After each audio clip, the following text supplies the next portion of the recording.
स्वागत है दोस्तों हमारे चैनल में। लास्ट डे मैंने यूनाइटेड नेशन के बारे में बताया था, उसका ऑर्गेनाइजेशन के बारे में बताया था, उसका स्पेशलाइज्ड एजेंसी के बारे में बताया था, उसका कंपोनेंट्स के बारे में बताया था, कब फॉर्म हुआ था, ये सब बेसिक बारे में मैंने आप लोग को पहले बता दिया था। आज मैंने बताया था कि यूनाइटेड नेशन से रिलेटेड और भी इम्पोर्टेंट तथ्य, तो मैं आज कुछ specialised agency of United Nation में बताऊंगा कि यूनाइटेड नेशन का कुछ स्पेशलाइज्ड एजेंसी क्या क्या है, वो क्या क्या काम करता है, क्या क्या रिपोर्ट पेश करता है, वो चीज मैं आपको बताऊंगा। चलिए, पहला ऑर्गेनाइजेशन है, ऐसा तो बहुत ऑर्गेनाइजेशन है, सब बताना पॉसिबल नहीं, जो इंपॉर्टेंट है मैं वो बता देता हूँ। फूड एंड एग्रीकल्चर ऑर्गेनाइजेशन, जिसे FAO भी कहा जाता है, इसका हेडक्वार्टर रोम इटाली में है। इसका फाउंडिंग ईयर 1945 है। और फूड एंड एग्रीकल्चर ऑर्गेनाइजेशन वही ये डिपार्टमेंट का काम है कि पूरी दुनिया में खाना कमी नहीं आए, एग्रीकल्चर को किस तरीके से इम्प्रूवमेंट किया जाए, ये सब इसका काम है। इंटरनेशनल टेलीकम्युनिकेशन यूनियन, जिसको ITU भी कहा जाता है, इसका हेडक्वार्टर जिनीवा स्विट्जरलैंड में है। इसका स्थापना 1865 में हुआ था। सामान्य लिए देखा जाए तो ये यूनियन में ज्वाइन हुआ था आपका 1947 में, जबकि ये यूनाइटेड नेशन का पार्ट नहीं, यूनाइटेड नेशन से पहले ये बना हुआ था। इंटरनेशनल टेलीकम्युनिकेशन यूनियन ये 1947 में यूनाइटेड नेशन को ज्वाइन कर लिया और यूनाइटेड नेशन का एक विंग बन गया।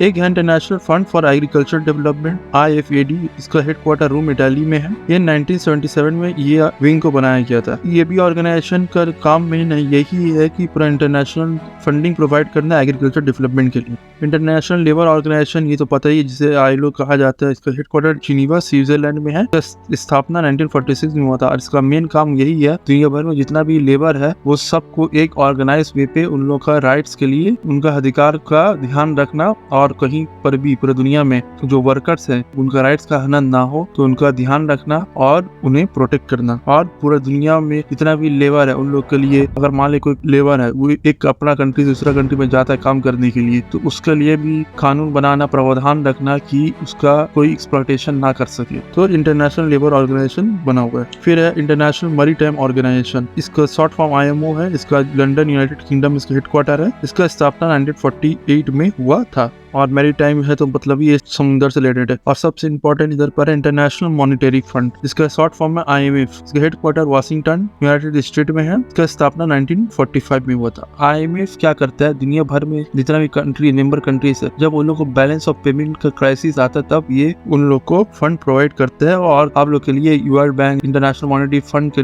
पर एक अलग से वीडियो लेकर आऊंगा जहाँ पर मैं इन सब के ऊपर अलग से डिटेल्स में बात करूंगा। फिर United Nation Educational, Scientific and Cultural Organisation, जिसे यूनेस्को भी कहा जाता है, इसका हेडक्वार्टर पेरिस फ्रांस में 1946 में इसका स्थापना हुआ था। इसका मेन मकसद वही है कि दुनिया भर में एजुकेशन को प्रमोट करना, साइंटिफिक इनोवेशन को प्रमोट करना और कल्चर को भी प्रमोट करना। सब कल्चर को, जितना भी दुनिया भर में कल्चर है, सब कल्चर को अच्छा तरीका से, उन कल्चर को कोई भी नुकसान ना पहुंचे, उसका कल्चर बना रहे और कल्चर को कोई भी दूसरा कल्चर खत्म ना कर दे, इसके लिए कल्चर को बचाए रखने के लिए भी यह ऑर्गेनाइजेशन काम करता है। फिर WHO, ये तो फेमस है, आपको पता ही है, वर्ल्ड हेल्थ ऑर्गेनाइजेशन, इसका हेडक्वार्टर जिनीवा स्विट्जरलैंड में, इसका स्थापना 1948 में हुआ था। फिर है United Nation Industrial Development Organisation, जिसका शॉर्ट फॉर्म INIDO, जिसका हेडक्वार्टर वीना ऑस्ट्रिया में है। इसका स्थापना 1966 में किया गया था। फिर इंटरनेशनल सिविल एविएशन ऑर्गेनाइजेशन है, जिसका स्थापना 1944 में किया था। इसका हेडक्वार्टर मॉन्ट्रियल कनाडा में है। और ये जो इंटरनेशनल सिविल एविएशन ऑर्गेनाइजेशन है, ये दुनिया भर में जितना भी आपको जाकर एरोप्लेन चलता है उन लोगों के लिए एक नियम कानून बनाता है। मान लीजिए एक कंट्री है,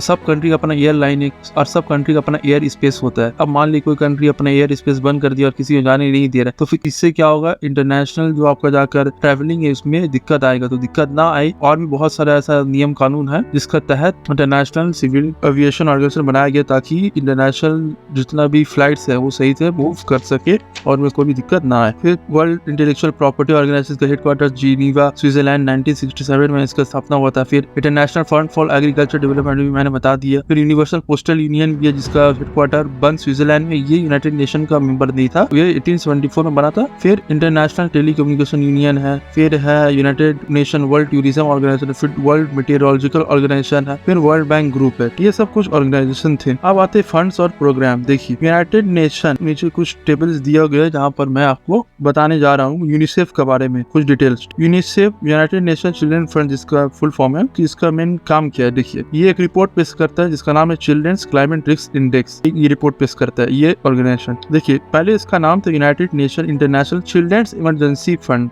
ये स्टैब्लिश हुआ 1948 में और इसे यूनाइटेड नेशन जनरल असेंबली में स्टैब्लिश किया था 1946 में। अब आते हैं United Nation Population Fund UNFPA। ये एक रिपोर्ट पेश करते हैं, इसका नाम State of World Population Report. पहले इसे United Nation Fund for Population Activities कहा जाता था। इसका स्थापना 1948 में हुआ था और इसका जो मिशन है कि ये जो काम करने पूरा दुनिया भर में जो पॉपुलेशन है उसको ध्यान रखना, उसके ऊपर कितना बढ़ रहा है, उसके लिए क्या कॉन्सिक्वेंसेज है, वो सबको ध्यान रखना। और इसका मिशन किसने तय किया था? United Nation Economic and Social Council ने। फिर एक विंग है United Nation Human Settlement Programme, ठीक है, यूएन हैबिटेट भी जिसे कहा जाता है। ये एक रिपोर्ट पेश करते हैं, इसका नाम है वर्ल्ड सिटीज रिपोर्ट। ये जो आपका जाकर विंग है यूनाइटेड नेशन का, ये सिर्फ और सिर्फ डेडिकेटेड है जो अर्बन एरिया में जो लोग रहते हैं उनका स्टैंडर्ड ऑफ लिविंग को इम्प्रूव करना। एक और मकसद है कि इंकरेज करना डेवलपमेंट के लिए, सोशली, इकोलॉजिकली, और ह्यूमन सेटलमेंट डेवलप तो करे लेकिन ऐसा डेवलप करे जिससे फ्यूचर को नुकसान ना पहुंचे, उसका ऊपर ध्यान रखना, उसके लिए समय समय पर लोगों को अवेयर कराना, ये United Nation Human Settlement Programme का काम है। फिर United Nation Environment Programme, UN environment भी कहा जाता है। ये बहुत सारा रिपोर्ट पेश करता है, जैसे मेकिंग पीस विद नेचर, ये रिपोर्ट पेश करता है। Emission gap report, adaptation gap report, global environment outlook, ये सब रिपोर्ट ये पेश करता है। देखिए ये जो विंग है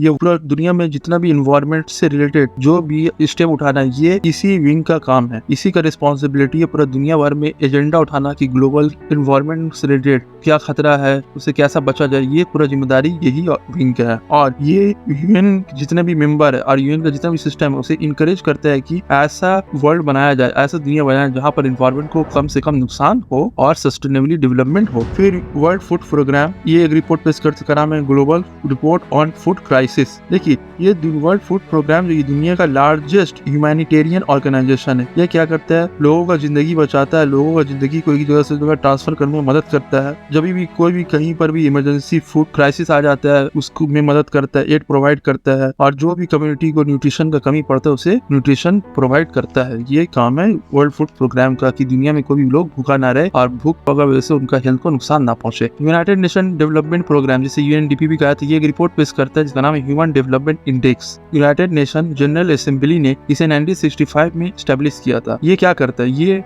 professional advice, training, fund provide करता है डेवलपिंग नेशन को। इसलिए फंड प्रोवाइड करता है जितना भी लीस्ट डेवलप कंट्री है वो डेवलपिंग बने और उनका जो डेवलपमेंट है वो इम्प्रूव हो। जो लीस्ट डेवलप कंट्री वो डेवलपिंग बने, मतलब उन लोग के अंदर इम्प्रूवमेंट आए, उन लोग सोसाइटी में, उन लोग कल्चर में, उन लोग का रहन सहन में। क्योंकि नाम ही से पता चल रहा है यूनाइटेड नेशन डेवलपमेंट प्रोग्राम, ऐसा प्रोग्राम जो लोगों को डेवलप करे, कंट्रीज और नेशन को डेवलप करे। United Nation Human Settlement Programme मैंने बताई दिया, ये रिपोर्ट पेश करता है। Global Report on Human Settlement for New Urban Agenda, report पेश करता है। देखिए यूएन हैबिटेट को हम लोग United Nation Human Settlement Programme भी बोल सकते हैं या यूएन हैबिटेट भी बोल सकते हैं। इसका मेन वही काम है कि लोगों को सेटलमेंट बचाना। मान लो बहुत सारे रिफ्यूजी एक वार का वजह से या किसी भी कारण से अपना देश छोड़ दिए, उन्हें सेटल करना कहीं पर भी, या अपना ही देश पे या कहीं पर सुटेबल जगह उन्हें सेटलमेंट करवाना। ये जो है इसका मेन काम रहता है प्रमोट करना सोशली और एनवायरमेंटली ऐसा टाउन बने जहाँ पर सब कम्युनिटी रह सके और जितना भी लोग है जो बेकार है उन्हें घर मिल सके। फिर Joint United Nation Programme on AIDS HIV, ये है, और आप नाम ही से पता चल रहा है ये एड्स रिलेटेड प्रोग्राम लाता है, उससे कैसा बचा जाए, अगर किसी को है उसका कैसा ट्रीटमेंट किया जाए, ये सब चीज लाता है। गलत फहमी जो ये बीमारी से रिलेटेड है वो दूर करता है। फिर office of the high commissioner of the human right, नाम ही से पता ह्यूमन राइट्स का ध्यान रखते हैं। इसका मेन प्राइमरी काम है ह्यूमन राइट्स का वायलेशन ना हो, कोई भी कंट्री या कोई भी नेशन, कोई भी ऑर्गेनाइजेशन ह्यूमन राइट्स वायलेशन ना करे, यही इसका मेन काम है। और यहाँ तक कि जितना भी कंट्रीज, मेंबर कंट्रीज, उन्हें ये जो ह्यूमन राइट्स उसका ध्यान रखने पड़ता है। जो ह्यूमन राइट्स का वायलेशन करते हैं उन्हें इंटरनेशनल ह्यूमन राइट्स लॉ के हिसाब से और ट्रीटी का हिसाब से उन्हें सजा भी मिलता है।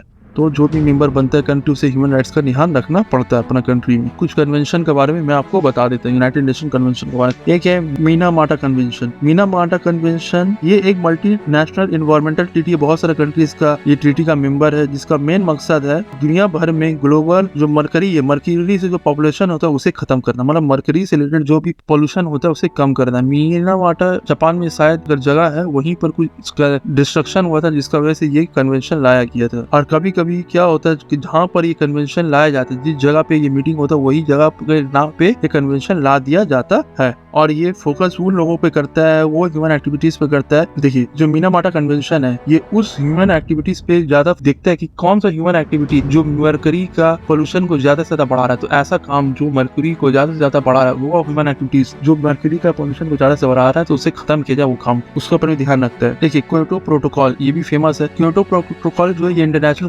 कन्वेंशन ये साइन बहुत सारे डेवलप कंट्रीज ने किया था, और यहाँ पर जिसने भी साइन किया तो उसे बहुत स्ट्रिक्ट लिमिटेशन लगाए गए थे ग्रीन हाउस गैस इमिशन, मतलब जो भी इसे साइन किया था उनको पर स्ट्रिक्ट लगाया गया था जो ग्रीन हाउस गैसेस को आपको कंटिमिनेट करना, उसे आपको ज्यादा से ज्यादा होने से रोकना है। जिस तरह इसमें कार्बन डाइऑक्साइड आता है, और ये कार्बन डाइऑक्साइड का हीट को ट्रैप करता है, तो जो ये क्योटो प्रोटोकॉल साइन किया उसे अपना कंट्री में ग्रीन हाउस गैसेस को इमिट होने से बचाना है। देखिए एक गया UNCLO, ये 1992 में स्टैब्लिश किया था, United Nation Convention on the Law of the Sea, ठीक है, इसका फुल फॉर्म है। इसे इम्प्रूव किया गया, इसमें रूल्स एंड रेगुलेशन कंट्रोलिंग जो भी ओशियन है, सी है, उसका जितना भी रिसोर्सेज है, कोई भी कंट्री का आपस में कोई कंफ्लिक्ट ना हो जाए, कोई भी रिसोर्सेज का हनन ना हो, तो उसके लिए एक इंटरनेशनल लॉ बनाया गया। ये जो भी मेंबर होते हैं इसका, तो उन्हें अपना जो भी उनका टेरिटरी होता है, वहाँ पर जो समुद्र से सी और ओशियन उनका अगर टेरिटरी में पड़ता है, उनको भी ये ट्रीटी के तहत ध्यान रखना है और वो हिसाब से काम करना पड़ता है।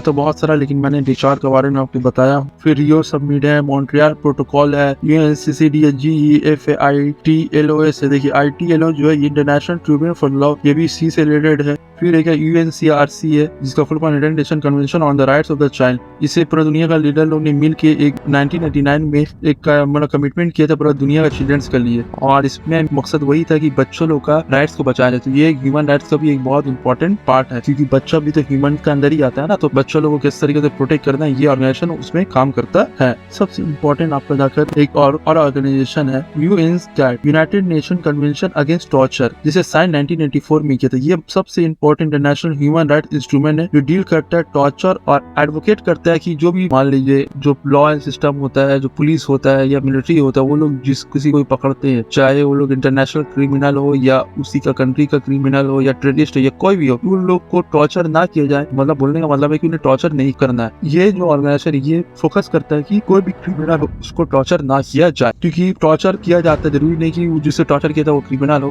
हो सकता है फ्यूचर में वो क्रिमिनल ना निकले। तो इसी के लिए किसी को भी आप धरते हैं, जो भी आपको सस्पेक्ट है उसको टॉर्चर ना किया जाए, ये ऑर्गेनाइजेशन का काम होता है। देखिए यूनाइटेड नेशन किस किस फील्ड पे ज्यादा ध्यान देता है और चाहता है कि दुनिया किस दिशा में जाए और दुनिया में क्या चीज ना हो। मतलब जो आफत जो वर्ल्ड वॉर 1 और 2 के रूप में आया था, वैसा दौर और नहीं आया। इसके लिए यूनाइटेड नेशन क्या क्या करता है, देखिए पहले तो मेंटेनिंग पीस और सिक्योरिटी, इसका मेन मकसद होता है कि पूरी दुनिया में अमन शांति छाया रहे और हर लोग को अमन शांति का साया में रहे और उन्हें प्रॉपर सिक्योरिटी मिले, उनका सिक्योरिटी पे कोई भी थ्रेट ना हो। ये तो मेन इंपॉर्टेंट चीज है। सालों साल इन्होंने बहुत सारा पीस कीपिंग मिशन इन लोग चारों तरफ देश में भेजते रहते हैं, जहाँ पर भी पीस के ऊपर खतरा आ जाता है और वो जाकर रिकवरी करते हैं। इनका दूसरा मकसद होता है प्रिवेंटिंग न्यूक्लियर प्रोलिफिकेशन। देखिए इन लोगों का मानना है कि न्यूक्लियर वेपन जो होता है ये बहुत खतरनाक होती है, सभी को पता है। किसी भी कंट्री ने अगर अब यूज किया तो बहुत सारे कंट्री का पास है, तो इससे क्या होगा, दुनिया तबाह हो जाएगा। तो दुनिया तबाह ना हो इसके लिए यूनाइटेड नेशन का ये ऑर्गेनाइजेशन कोशिश करता है कि जो कंट्री का पास नहीं है वो तो बना ही ना, और जिस कंट्री के पास है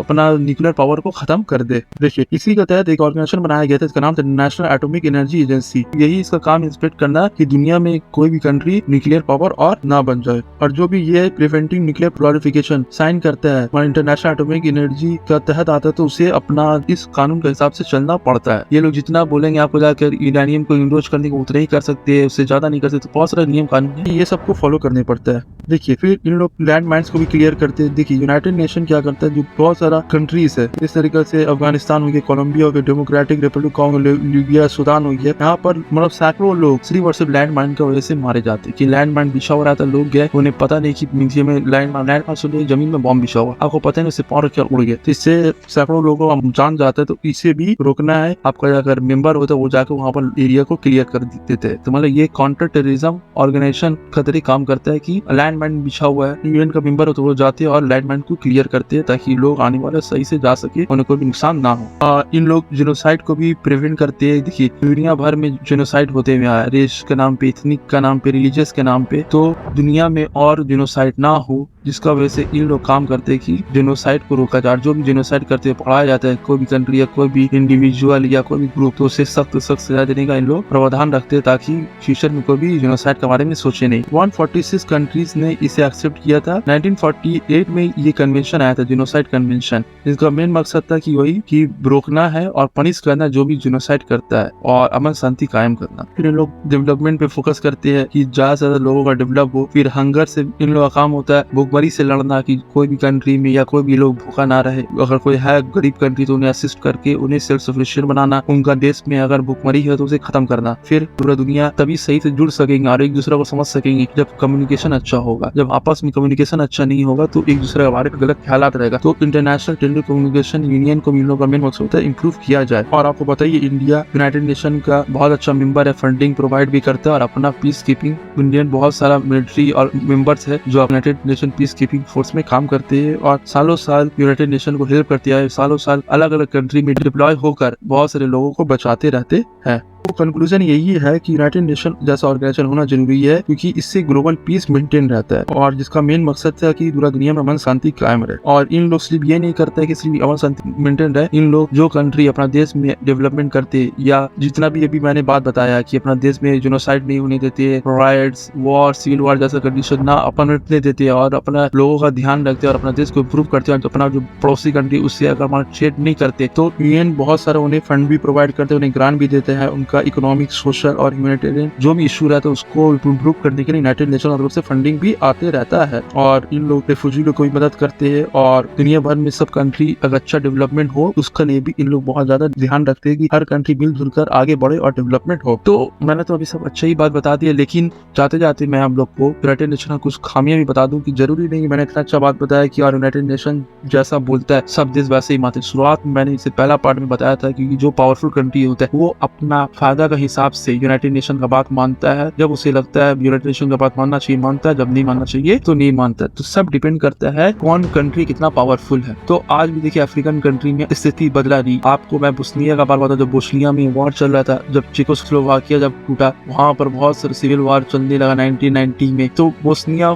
में आपका जाकर यूनाइटेड नेशन पीस कीपिंग का फोर्स रहते हुए भी लोगों का जेनोसाइड किया गया। ऐसा बहुत सारा इवेंट है, मैं कभी आप लोग को जेनोसाइड सीरीज लेकर आऊंगा तो बहुत सारा जेनोसाइड दुनिया भर में जो क्रूरल जेनोसाइड हुआ उसके ऊपर मैं आपको वीडियो बताऊंगा कि दुनिया कितना क्रूरल और इंसान हैवान से भी बदतर है। तो इस पर मैं वीडियो जब लाऊंगा तो बताऊंगा कि जगह में तो पीस कीपिंग फोर्स होते हुए भी कोई भी काम नहीं आए। एक बहुत अच्छा मूवी है आपका जाकर, फिल्म का नाम है होटल रवांडा। वो रवांडा कंट्री के बारे में दिखाया है कि वहाँ पर सिविल वॉर जब छिड़ जाता है किस तरीके से पीस कीपिंग फोर्स वहाँ पर रहते तो है और कोई भी कंट्री मदद करने के लिए सामने नहीं आता। और पीस कीपिंग फोर्स जो रहते हैं जो फॉरेनर लोग होते हैं, रवांडा का लोगों का नहीं, जो फॉरेन कंट्री से लोग आए हुए रहते हैं उन लोगों को बस याद है यूके होगी, जो खासकर यूरोपियन कंट्री के लोगों को बचाकर वो उस होटल से लेके जाता है। वहाँ हित्तू और तुस्सी दोनों अभी में लड़ाई हो जाते हैं और हित्तू लोग क्या करते हैं मेजोरिटी में तो वो तुस्सी लोग को मारते रहता है। तो उसमें इस फिल्म में दिखाया गया है कि यूनाइटेड नेशन पीस कीपिंग का फोर्स रहता है वो सिर्फ यूरोपियन लोग को लेके जाता है और वही तुस्सी लोग को लेके जाता है जिसका पहचान बाहर में, मतलब कि अमीर इंसान जिसका पहचान फॉरेन कंट्री में भी बस उसी को लेके जाता है। जो नॉर्मल तुस्सी लोग है जिसका कोई बड़ा पहचान वाला नहीं है उसका कोई भी मदद नहीं करता। तो पीस कीपिंग फोर्स होते हुए भी जेनोसाइड होता है, आपका जाकर वॉर क्राइम होता है। दुनिया में आज भी सिविल वॉर चलते रह रहा है, दुनिया आज भी एक बड़ा वॉर की तरफ चले जा रहे हैं। आज भी एक्सट्रीमिज्म फैल रहा है, आज भी टेररिज्म फैल रहा है। कुछ हद तक तो रोकने में कामयाब है लेकिन पूरा हद तक अगर आप बोलिएगा यूनाइटेड नेशन कामयाब हो गए ऐसा नहीं है। आप दिन रात न्यूज पढ़ते रहते हैं, एक्सट्रीमिज्म का लेवल हाई होते जा रहा है। अब डिपेंड करता है